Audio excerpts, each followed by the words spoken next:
ठाणे शहरात मोठ्या प्रमाणावरती खोटे जन्म दाखले तयार केले जात असल्याची माहिती समोर आल्यानंतर भाजप नेते किरीट सोमय्या यांनी आज ठाणे महानगरपालिका आयुक्त सौरभ राव यांची भेट घेत गंभीर चर्चा केली आहे. ठाणे महापालिका मुख्यालयात झालेल्या या बैठकीत जन्मदाखल्यांमधील कथित गैरप्रकारांबाबत सखोल चौकशी करण्याची मागणी करण्यात आलेली आहे.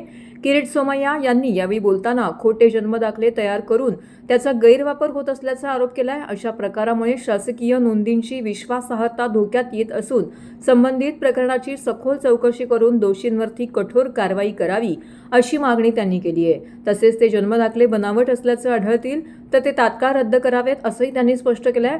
दरम्यान महापालिका प्रशासनाने या प्रकरणाची गंभीर दखल घेत आवश्यक कागदपत्रांची पडताळणी केली जाईल असं आश्वासन दिल्याची माहिती समोर आली आहे.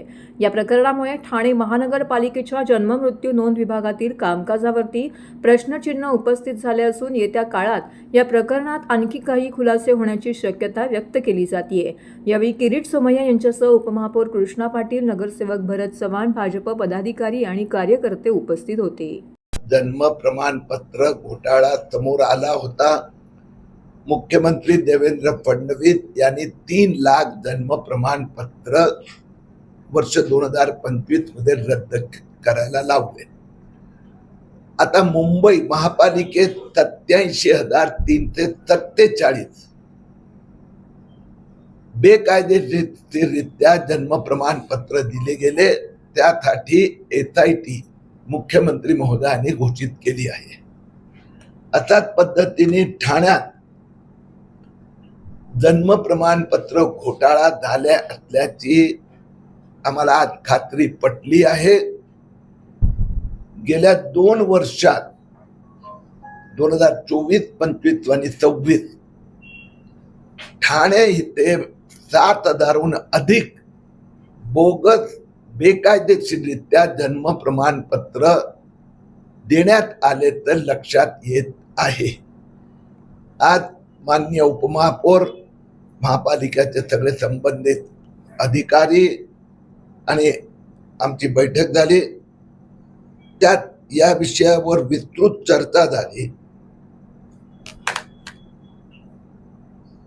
आणि या वर्षीचे म्हणजे या वर्षी जे नवजात शिशू नाही अन्य लोकांना जन्म प्रमाणपत्र दिले गेले आहेत त्याची चौकशी केली जाणार.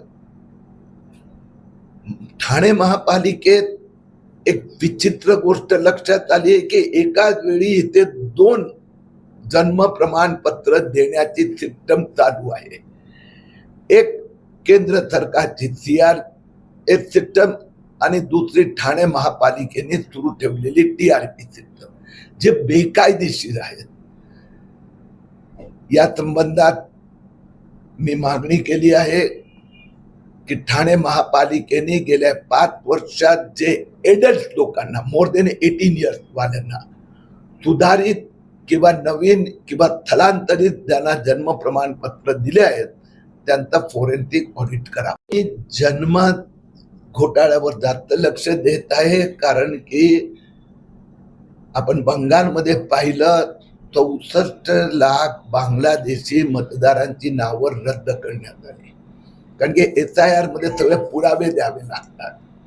इथेही तशीच स्थिती आहे. काही प्रमाणात मोठ्या प्रमाणात मुस्लिम, बांगलादेशी मुस्लिम लोकांची नावं प्रचंड वाढलेली आहे.